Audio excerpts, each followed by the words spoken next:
Bem-vindos a mais um episódio de E aí, professor? Bem-vindo, Walter. Seja bem-vindo você também. Obrigado. O que temos para hoje? Bem, de novo falaremos sobre algumas questões e eu gosto das perguntas que as pessoas enviam e a vez passada nós tivemos um belo estudo sobre Romanos 3, então vejamos o que hoje nos trará. Vamos ver no que vai dar. Oremos. Pai Celeste, nós te agradecemos por nos ter reunido mais uma vez. Nós pedimos que, por favor, abençoe as nossas mentes e ilumine com o Espírito Santo. Em nome de Jesus, amém. Como dissemos na última vez, as perguntas são muito importantes. Sabe, quando eu estava na universidade, os estudantes, às vezes, ficavam envergonhados de perguntar, com medo de serem zombados, ridicularizados, etc. Mas para mim, não existe esse negócio de pergunta irrelevante. Uma pergunta é algo que requer uma resposta. Que o Senhor possa nos ajudar, de acordo com as nossas capacidades, a responder a essas perguntas apropriadamente. E caso não saibamos a resposta, nós vamos dizer, talvez alguém possa nos ajudar? Exatamente. Eu creio que ouvi em algum lugar dizer que a única pergunta estúpida é aquela pergunta que não foi feita. Correto? Muito bem colocado. Temos aqui uma pergunta que foi apresentada a nós. Há um verso na Bíblia que diz que quando Jesus morreu, ele foi e pregou para aqueles que morreram no tempo de Noé. O que significa isso? As igrejas acreditam que Jesus ascendeu ao inferno, porém na Bíblia, inferno significa sepultura. Portanto, se seu conceito de inferno é aquele lugar para o qual as pessoas ruins vão logo após a sua morte, então acaba surgindo essa confusão. E há alguns versos que parecem indicar que esta seria a interpretação correta. Um desses versos está em 1 Pedro, capítulo 3, verso 18. Vamos ler. Pois também Cristo padeceu uma vez pelos pecados, o justo pelos injustos, para levar-nos a Deus mortificado, na verdade, na carne, mas vivificado pelo Espírito. Portanto, essa é uma afirmação de que Cristo morreu por nossos pecados e de que Ele ressuscitou dos mortos. Próximo verso. No qual também pregou aos espíritos em prisão, que há muito tempo desobedeceram, quando Deus esperava pacientemente nos dias de Noé, enquanto a arca era construída. Nela, apenas algumas pessoas, a saber, 8, foram salvas por meio da água. Vamos analisar isso. Ele se refere aqui ao Espírito. Ele foi vivificado pelo Espírito, foi ressuscitado dos mortos. Agora, pelo mesmo Espírito, ele foi e pregou aos espíritos em prisão. Lembre-se de que a Bíblia chama a sepultura de prisão. Portanto, essas pessoas estavam mortas, mas o Espírito Santo, em certo momento, atuou nessas pessoas também, que há muito tempo desobedeceram, quando Deus esperava pacientemente nos dias de Noé, enquanto a arca era construída. Bem, a pergunta aqui é, será que Deus, através do seu Santo Espírito, atuou nessas pessoas em desobediência nos dias de Noé? Sim ou não? É claro que sim. Então, vamos ler dessa maneira. Portanto, esse Espírito, que é o Espírito Santo, também atuou no tempo de Noé. Essas pessoas hoje estão mortas, mas na época de Noé, o Espírito atuou nelas, assim como atua em nós nos dias de hoje. Na arca, apenas algumas pessoas, a saber, 8, foram salvas por meio da água. Portanto, esses versos querem dizer que o mesmo Espírito Santo que atua em nós hoje, também atuou no passado. naqueles que hoje estão mortos, porém estavam vivos na época de Noé. Não está dizendo que Jesus desceu ao lugar chamado inferno e conversou com essas pessoas lá. É muito simples. Se você souber que a palavra Hades significa sepultura, não haveria essa confusão. Portanto, o que foi que acabou causando essa confusão? As doutrinas das igrejas. Correto. E de onde receberam essas doutrinas? De Roma. Como podemos justificar nossa crença de que o ser humano não pode perdoar pecados à luz de João 20, verso 21 a 23? Esses versos basicamente dizem: aqueles a quem perdoardes os pecados, lhes serão perdoados. E aqueles a quem retiverdes, lhes serão retidos. Vamos consultar outros versos bíblicos para esclarecer algumas coisas.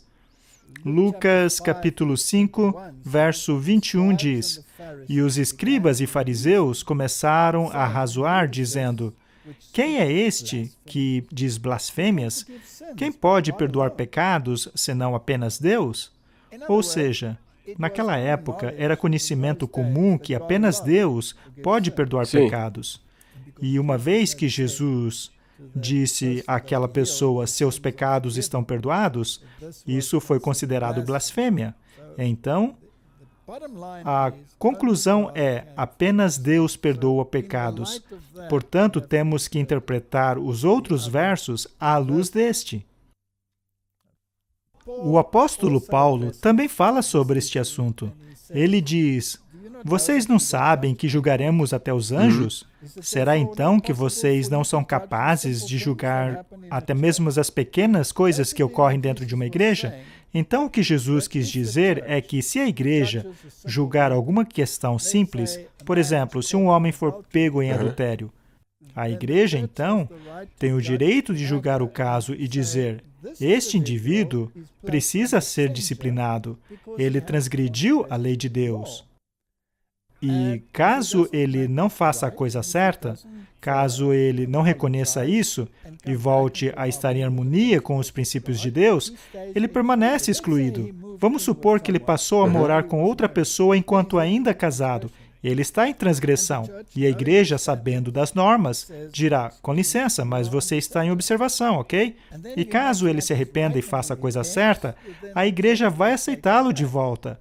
Portanto, Deus aceitará a disciplina da igreja como ato correto, mas não significa que o pecado dele foi perdoado pela igreja. Quer dizer apenas que a igreja possui a capacidade de julgar o assunto, assim como fazer recomendações baseadas nos princípios da lei de Deus. Sim. Por favor, defina um argumento forte em favor da doutrina do juiz investigativo a partir da Bíblia somente. Há muitas pessoas que dizem que os adventistas inventaram a doutrina do juízo investigativo. As palavras juízo investigativo não aparecem na Bíblia. O que não quer dizer que o princípio de um juízo investigativo não apareça na Bíblia. Qualquer tribunal tem várias fases de atividades. Sempre que um caso é trazido perante o juiz, há primeiro uma discussão sobre se o sujeito é culpado ou não. Ou seja, ocorre uma investigação, não é? Você pode até não chamar deste nome, mas é isso que acontece. É para isso que existe o tribunal. E uma vez que esta investigação seja concluída, então a sentença pode ser pronunciada. E após o pronunciamento da sentença, ocorre a execução daquela sentença. Em outras palavras, ocorre a investigação, depois a sentença e então a execução daquela sentença. Estas são as fases de um julgamento. Mas e quanto à Bíblia? Será que ela fala sobre essas questões? Vamos dar uma olhada. Em primeiro lugar, A Bíblia fala sobre o julgamento. Ele está lá no Antigo Testamento, está no Novo Testamento, e é muito consistente. Portanto, existe um julgamento.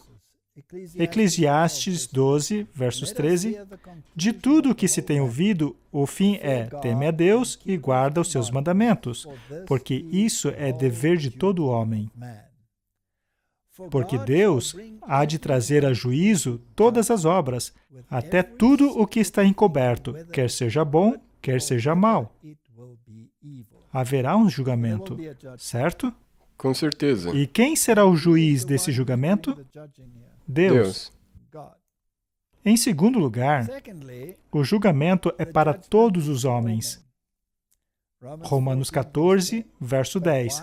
Mas tu, por que julgas teu irmão? E tu também, por que desprezas o teu irmão? Pois todos havemos de comparecer ante o tribunal de Cristo. Todo julgamento foi dado a Cristo. Sim.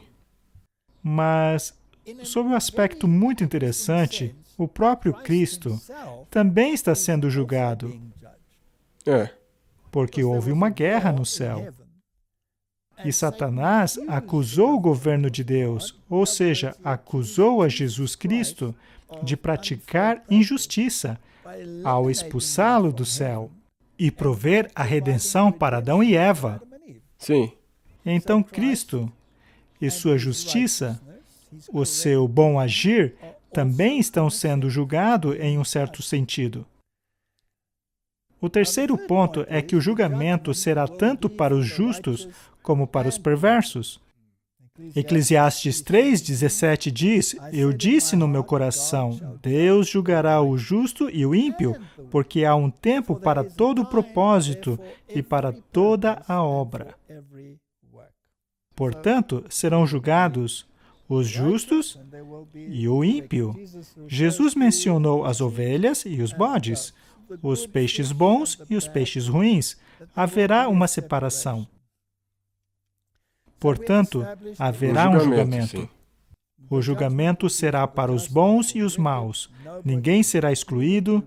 Todos serão julgados pelo Senhor Jesus Cristo. E Paulo deixa isso muito claro. Você não pode, como um humano, julgar os motivos do coração. Deixe isso para Deus. Deixe para Deus. O quarto ponto é que haverá uma investigação, pois os livros de registro serão abertos. Não é mesmo? Sim. Daniel, capítulo 7, versos 10. Sabe de uma coisa? Podemos ler na tela, mas também podemos ir à Correto. Bíblia. Eu sempre prefiro ir diretamente à Bíblia. E podemos ir lá para o livro de Daniel. Podemos ir para Daniel, capítulo 7. E é interessante que no capítulo 7, ele descreve essas criaturas, esses animais que surgirão, os reinos que surgirão. E no verso 9 temos um novo parágrafo. Eu continuei olhando até que foram postos uns tronos, e um ancião de dia se assentou. E a sua veste era branca como a neve, e o cabelo da sua cabeça branca como pura lã. Seu trono era de chamas de fogo, e suas rodas de fogo ardente. Um rio de fogo manava e saía diante dele. Milhares de milhares o serviam, e milhões de milhões assistiam diante dele. O tribunal iniciou o julgamento, e os livros foram abertos. Onde acontece essa cena, céu. Martin? Ocorre no céu, e livros foram Sim. abertos. E quais são esses livros? Há muitos livros mencionados na Bíblia. Há o livro da vida, Sim. e, falando nisso, quem está no livro da vida? Todo mundo. Cada pessoa está escrito no livro da vida. Porque Cristo morreu por todos, Sim. mas será que seu nome pode ser removido deste livro? Infelizmente, sim. Infelizmente, sim. E isso será feito baseado em quê? Nas suas Suas ações, obras. nas suas decisões. Então estive olhando por causa da voz das grandes palavras que o chifre proferia. Estive olhando até que o animal foi morto e seu corpo desfeito e entregue para ser queimado no fogo. Então, enquanto a cena do julgamento ocorria no céu, há grandes palavras proferidas aqui embaixo, e ele observa ao longo de toda a linha do tempo, até o momento em que essa entidade será destruída. Portanto, Daniel 7 fala de uma cena de julgamento que ocorre no céu, onde livros são abertos. Mas qual seria o propósito de abrir-se em livros? Para verificar, olhar, ler, ver o que se passa neles. E de investigar se o indivíduo está no livro da vida ou não está lá. Sim, Será que suas obras foram de tal natureza que seu nome não foi riscado do livro da vida? Ou será que ele teve fé? Etc. Lucas 21:36 diz: Vigiai, pois, em todo o tempo, orando para que sejais ávidos por dignos de evitar todas essas coisas que hão de acontecer e de estar de pé diante do Filho do Homem. Ou seja, chegará o momento em que ficaremos diante do Filho do Homem para acertar as contas. Acontece que antes disso, os livros já foram antes abertos disso, no céu. sim. Muito bem. O quinto ponto é: haverá um pronunciamento do veredito. Haverá uma investigação da qual os livros serão abertos. Portanto, tenha cuidado de como você vive sua vida, porque eventualmente confrontaremos o próprio Cristo e teremos que encarar o resultado da investigação, seja ele qual for. E então haverá um pronunciamento do Do veredito. veredito.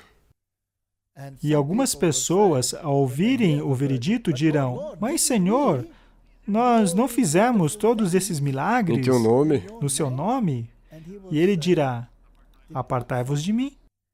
E então Jesus diz uma palavra interessante: vocês que praticam anomia contra a lei de Deus. Não devemos esquecer isso. Apocalipse 22, verso 11 diz: Quem é injusto, faça injustiça ainda. E quem está sujo, suje-se ainda. E quem é justo, faça justiça ainda. E quem é santo, seja santificado ainda. Ou seja, quando a investigação for concluída para toda a humanidade, Sim. então Deus inicia a separação. De agora em diante, aqueles que foram injustos, que continuem injustos. Os que forem justos, que continuem justos. Se você for santo, que continue santo. Se você é sujo, que continue sujo. Ou seja, acaba o tempo de graça.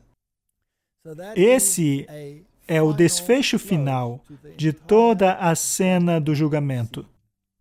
Apocalipse 22, versos 12 diz: Eis que cedo venho, e o meu galardão está comigo, para dar a cada um segundo a sua obra. E agora eu faço uma pergunta. É dito que ele vem logo, trazendo a recompensa com ele. Que recompensa é essa? Bem, será ou vida eterna ou julgamento eterno. Ok. É esse o veredito desse juízo investigativo. Então, essa decisão deve acontecer quando? Antes. Sim, ou anteriormente. depois de sua vinda? Antes. Do contrário, ele não poderia Não trazer poderia a ver com a recompensa. recompensa. Portanto, é óbvio que há essa investigação. E então, o pronunciamento do fim do tempo de graça, e então, quando ele vier, sua recompensa estará com ele. Agora, quanto à ressurreição, haverá mais de uma? Sim. Sim, haverá a ressurreição dos justos, mas o resto dos mortos não ressuscita ainda, de acordo com a Bíblia. Permanecem mortos por quanto tempo? 1000 anos. 1000 anos. Portanto, somente aqueles que ressuscitarem na primeira ressurreição serão salvos. Mas se você ressuscitar na segunda ressurreição, isso quer dizer que você estará perdido para sempre. O sexto ponto é: haverá a execução do julgamento. Estamos percorrendo as fases. Apocalipse 20, verso 11 diz: E vi um grande trono branco, e o que estava sentado sobre ele, de cuja presença fugiu a terra e o céu, e não se achou lugar para eles. E aquele que não foi achado, escrito no livro da vida, foi lançado no lago de fogo. Agora, isso acontece depois do milênio. Essa é a segunda ressurreição. Sim. Portanto, há este grande trono branco e os corpos dos perdidos são ressuscitados para encarar as consequências de suas ações. E por não estarem no livro da vida, serão lançados no lago de fogo. Agora, o verso 14 define esse lago de fogo. Apocalipse 20, verso 14 diz: E a morte e o inferno foram lançados no lago de fogo. Esta é a segunda morte. Sim. Essa é a destruição final dos ímpios.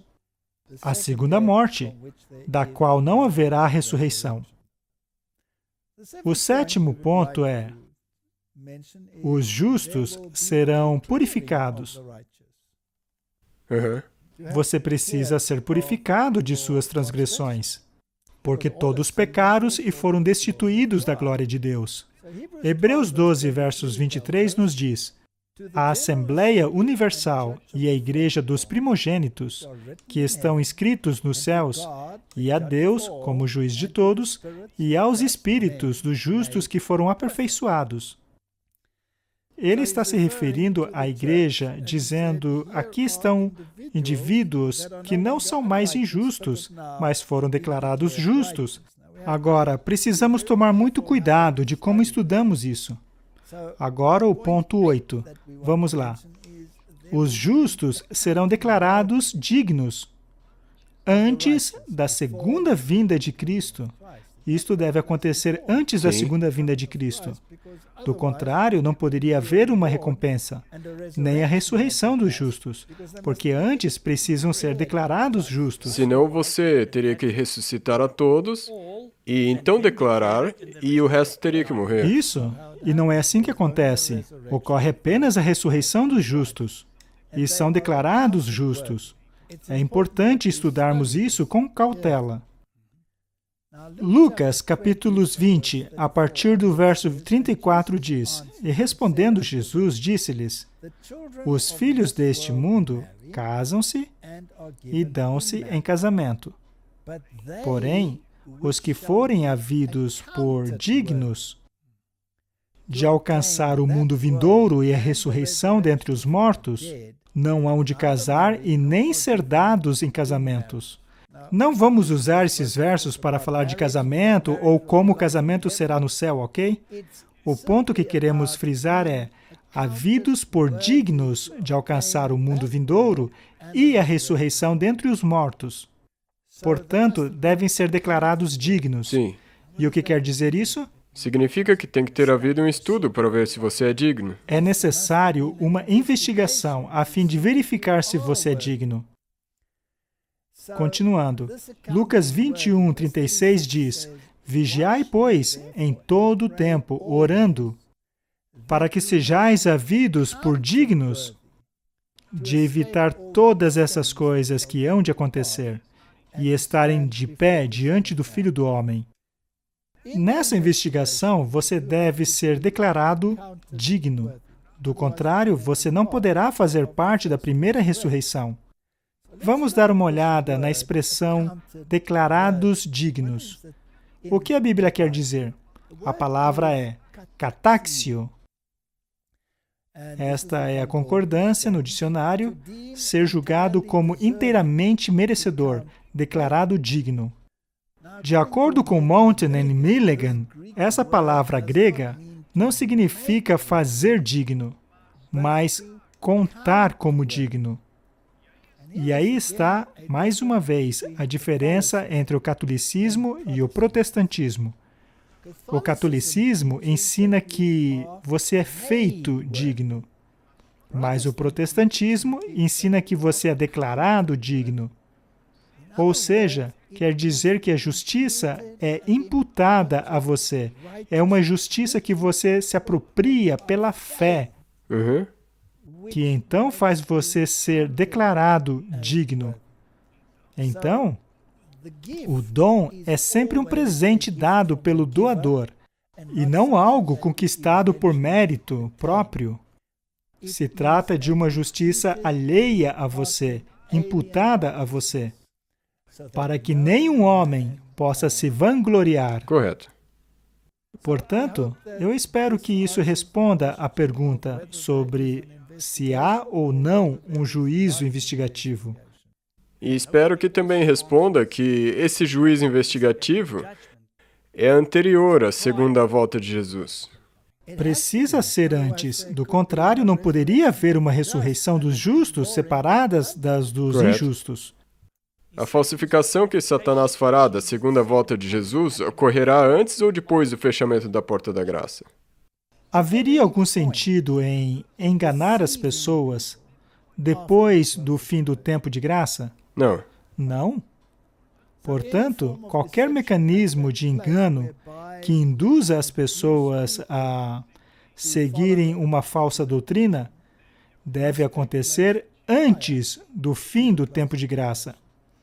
Portanto, Satanás irá se disfarçar de anjo de luz antes do fim do tempo da graça. Satanás chegará a usar as palavras de Cristo Sim. na tentativa de desviar as pessoas da verdade da lei de Deus, para convencê-las do seu ponto de vista, e muitos serão enganados.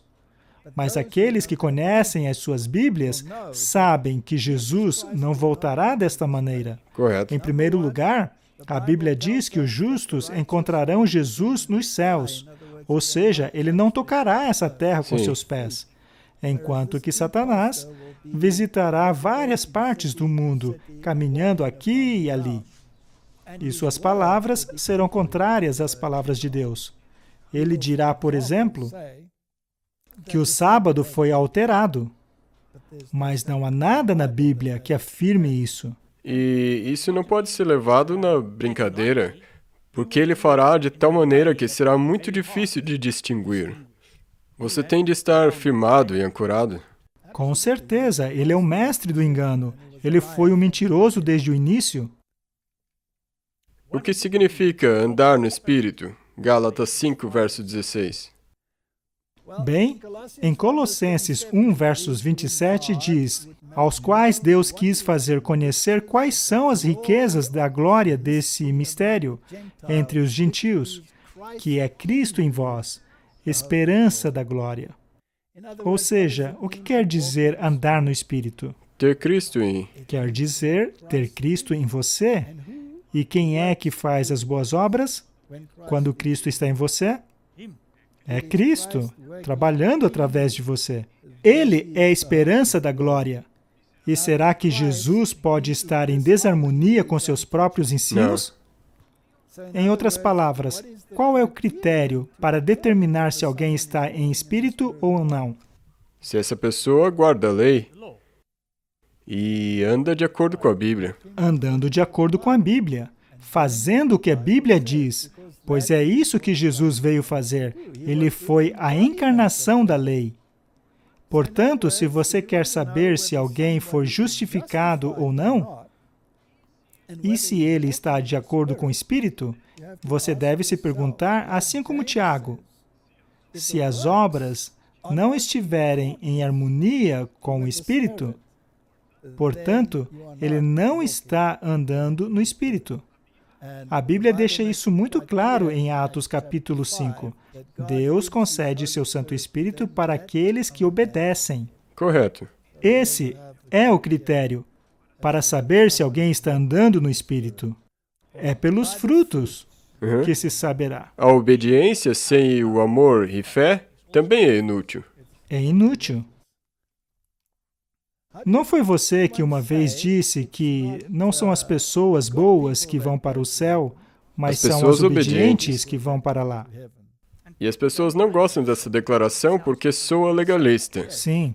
Mas quando Jesus disse Se me amais, guardareis os meus mandamentos. Isso não é obediência? É a obediência. Então, o amor se mostra pela obediência? Outro fator é o seu motivo Sim. para guardar os mandamentos. Seria medo? O medo não te levará para o céu. Não. Ou o motivo seria o amor. Se me amais, guardareis os meus mandamentos. É por isso que é importante que estudemos bastante este assunto, para que passemos a vê-lo do mesmo ponto de vista que Deus o vê. Exatamente. Não devemos ter apenas a fé em Jesus, mas a fé De de Jesus. Jesus. E não foi ele que disse, eu tenho guardado os mandamentos de meu Sim. Pai? Portanto, quando você estuda os mandamentos e os internaliza, compreendendo que eles são totalmente lógicos, vendo que são necessários para que o amor exista, então já não são apenas mandamentos, pois obedecê-los passa a ser um ato de amor. Houve um período de 40 anos entre as pragas e o êxodo e o tomar posse da terra prometida. Durante esse período, os israelitas foram um povo terrivelmente teimoso, que desafiava o Senhor que estava no meio deles. Você poderia, por favor, analisar o antítipo desse período? E essa é uma pergunta muito interessante. Eu fiz uma série sobre esse assunto. É intitulada Transformação Total. Quem sabe você pode Eu vou colocar o colocar. link para ela aí na descrição. Vamos explicar isso de forma amena. Seja lá o que Israel fez, nesse período em que eles eram extremamente teimosos, nós fazemos ainda Sim. pior. O povo de Deus, hoje, não é menos teimoso do que o antigo Israel. Com certeza. Seja lá qual for o aspecto. Tudo. A alimentação, por Sim. exemplo. Não queriam abrir mão de jeito nenhum da comida do Egito. E a Israel moderna, do povo de Deus hoje, também não quer abrir mão da comida do Egito. Tem essa palavrinha legal, murmurando. Murmuração, idolatria. Temos hoje tantos ídolos com apenas formatos diferentes. E então, sim, eu acho que as pessoas deveriam separar algum tempo para assistir essa série. O que é importante para mim nessa série é que a história da Bíblia. Se você tiver todo esse conhecimento, mas não tiver transformação, então não vale de nada. Não é suficiente ter um conhecimento mental do plano da salvação. Você pode até mesmo memorizar a Bíblia toda. Aliás, o diabo sabe Sim. a Bíblia de cor. Mas quando ela não é aplicada ao coração, então não é o bálsamo de Gileade. Correto. Portanto, sim, existe um povo teimoso que vive hoje. Sim, o antitipo está vivinho da Silva. Exato, mas quem somos nós para dizer, olha, eles lá são os teimosos, enquanto que há muitas coisas em Na nossa minha própria vida, que por nos exemplo. qualificam como teimosos também. Correto. Pois é.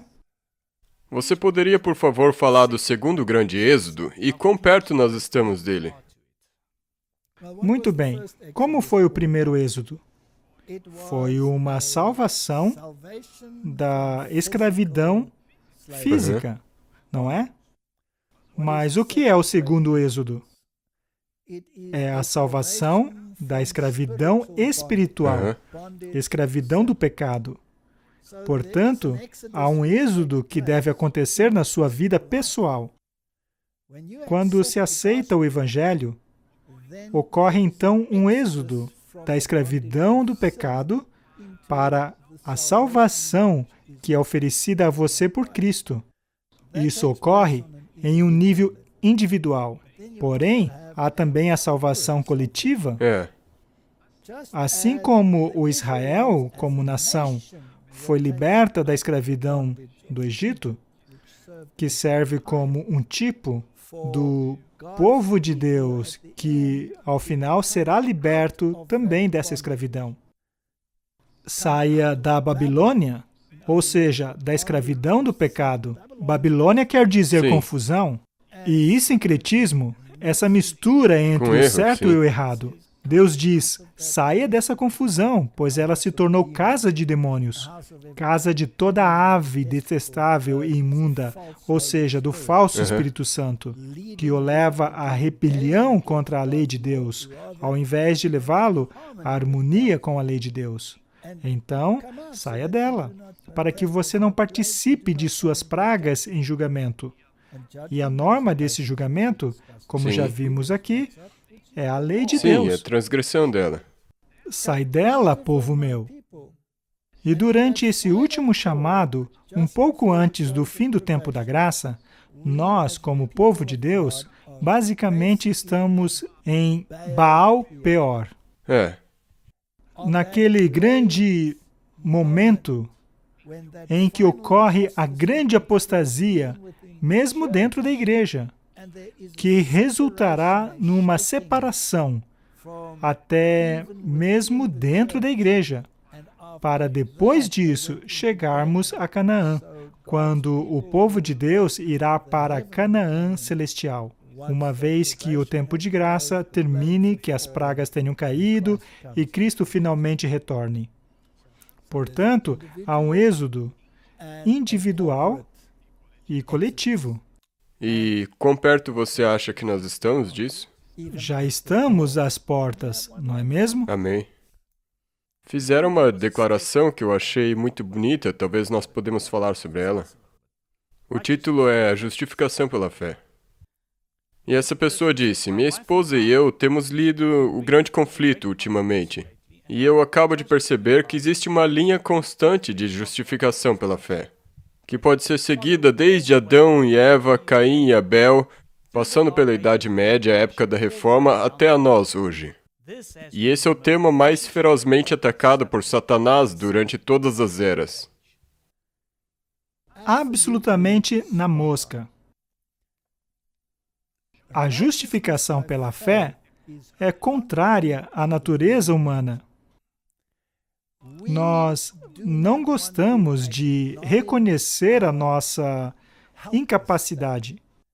Queremos, de alguma forma, contribuir para a nossa salvação. O morto, porém, não pode contribuir em nada para ressuscitar. A justificação pela fé é a terceira mensagem angélica, em verdade. Sim, a mensagem diz, não aceite a marca da besta. Não se submeta à lei da besta, que é contrária à lei de Deus, pois a justificação é manifestada pela obediência à lei de Deus, não é? Sim. A obediência não é um meio da salvação, mas a consequência da salvação. Toda a nossa justiça é imunda.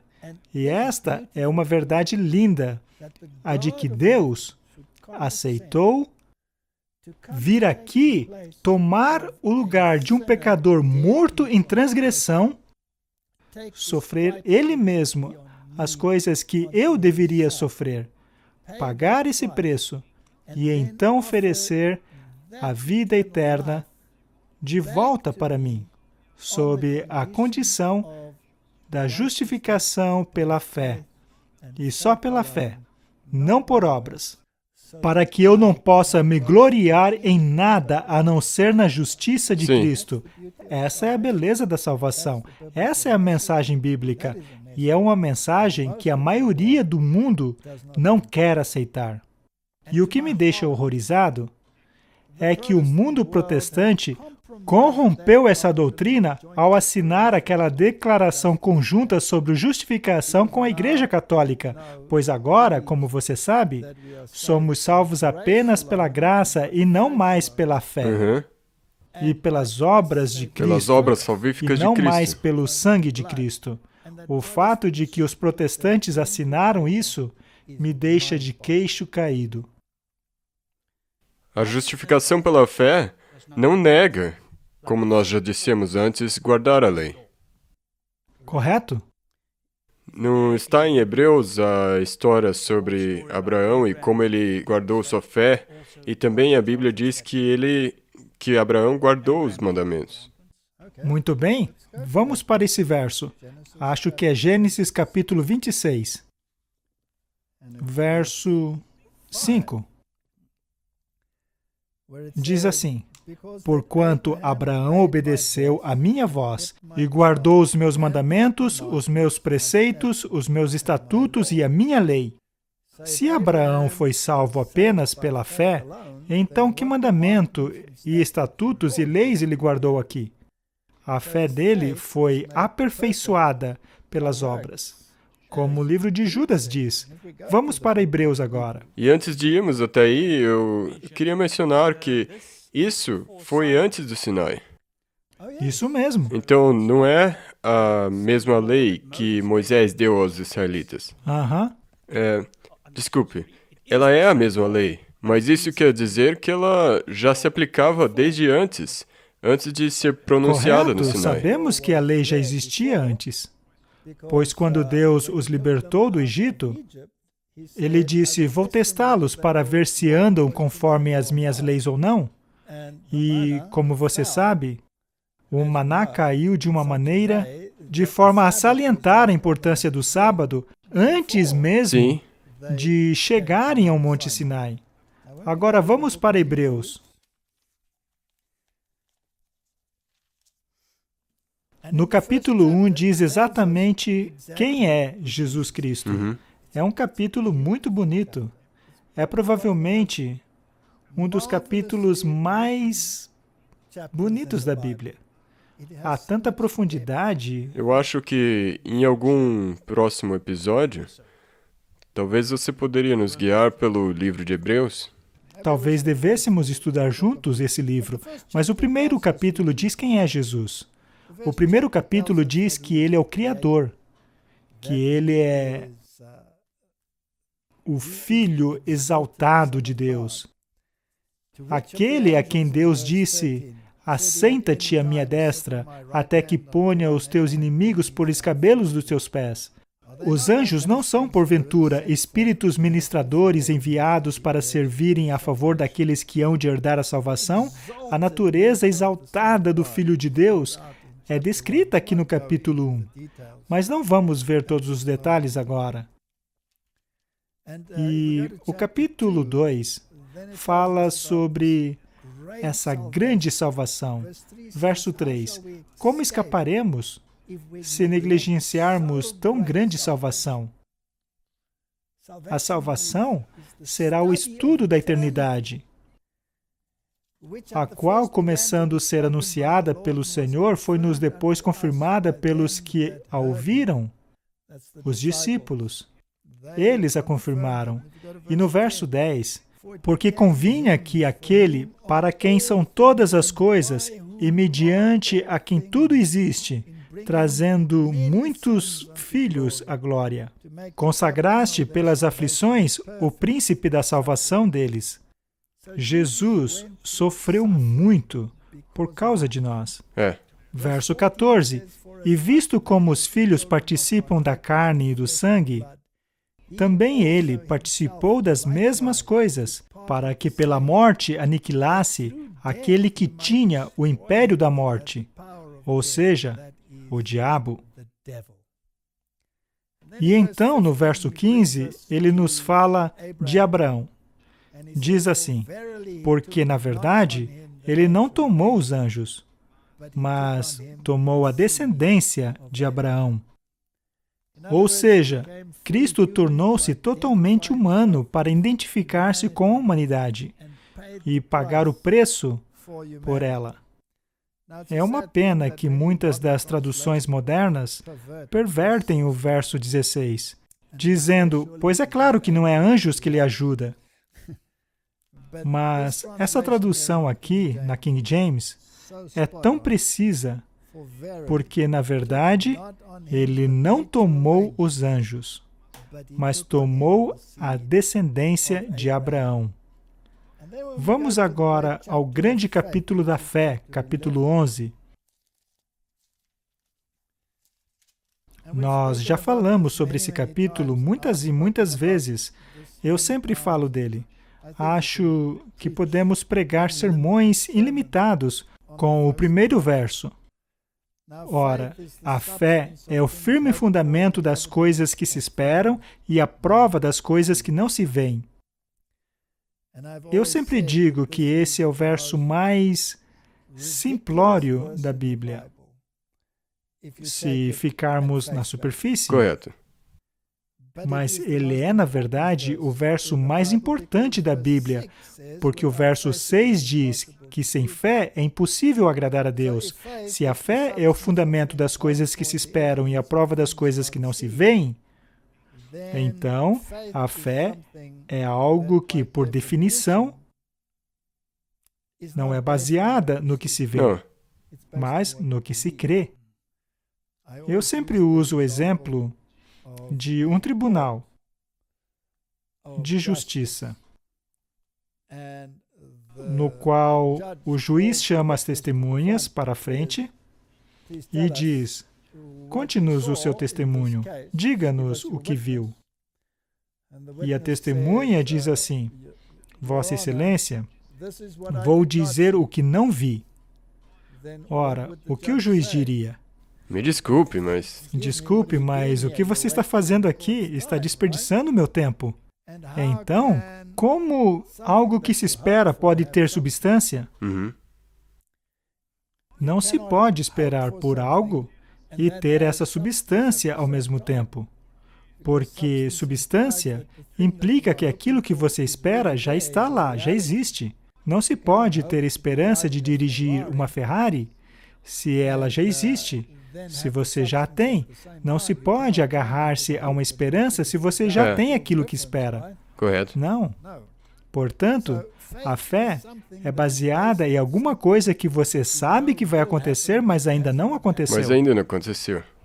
Você também não havia dito que, uma vez que chegamos no céu, não precisaremos mais de fé, porque Isso nós teremos mesmo. a substância. Então, fé é a esperança dessas coisas. Eu espero ter a vida eterna. Mas essa fé tem que ser tão real que é como se aquilo já existisse. Ela deve ter substância. Já precisamos vivê-la aqui. Mas como agarrar essa esperança? Pela fé. E de onde ela vem? De Cristo. Correto.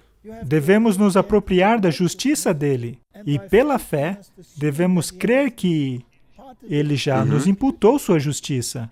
E então seus amigos dirão: eu não conheço mais você, você está diferente.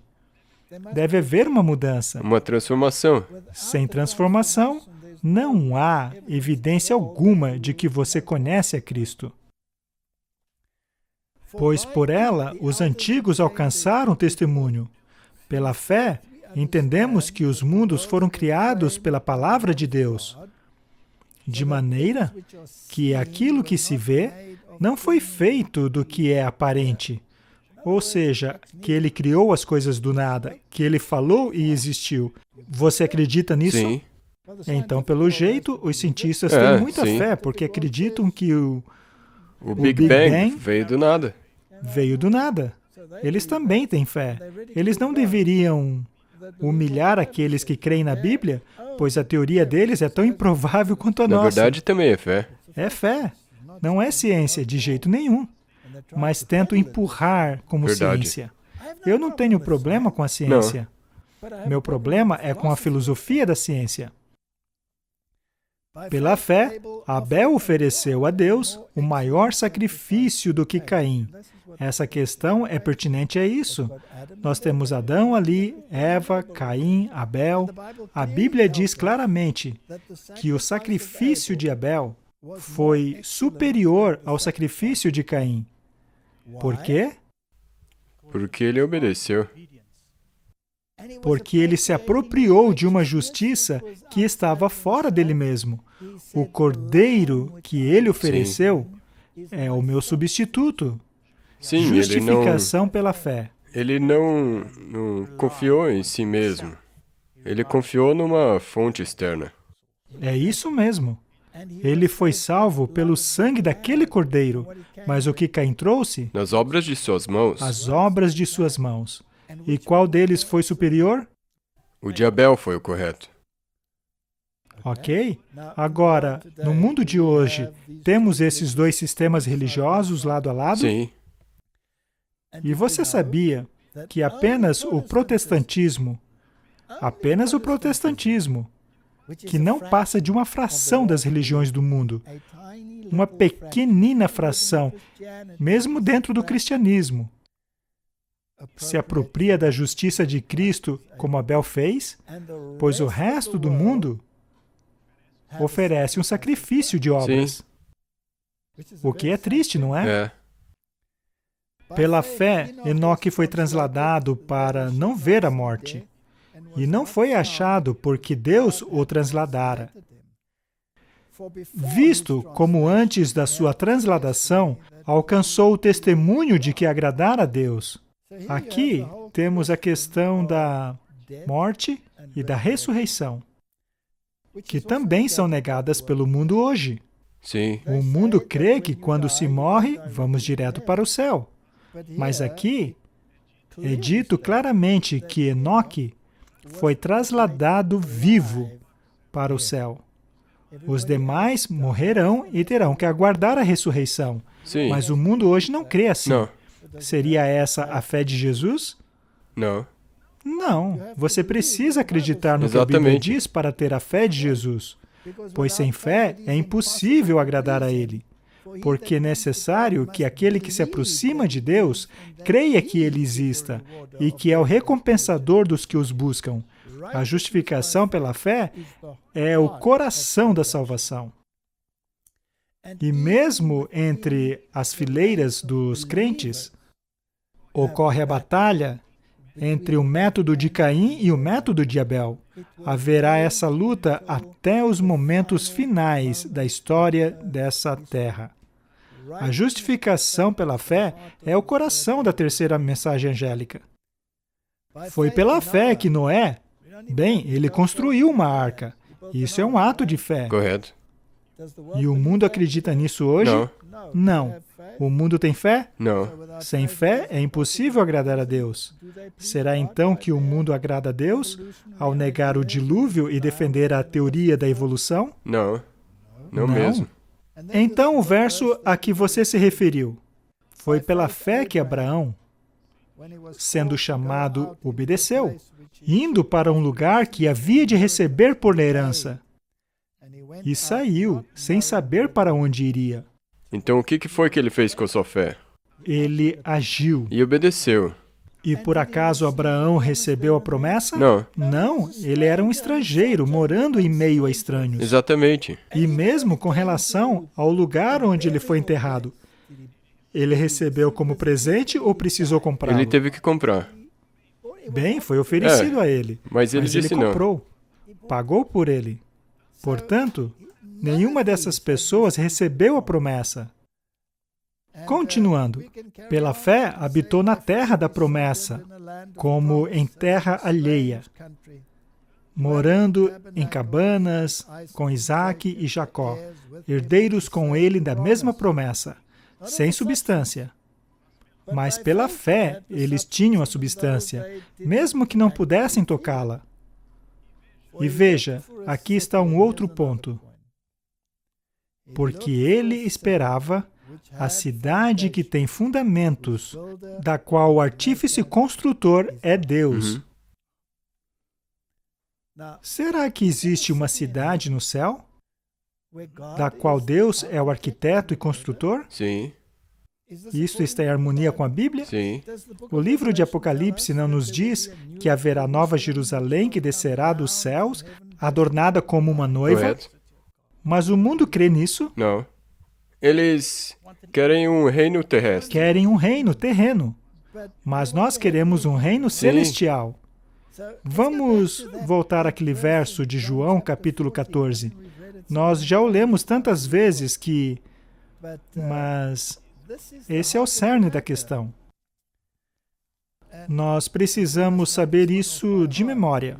Não se turbe o vosso coração, mas creiam. Mais uma vez, essa palavrinha, creiam.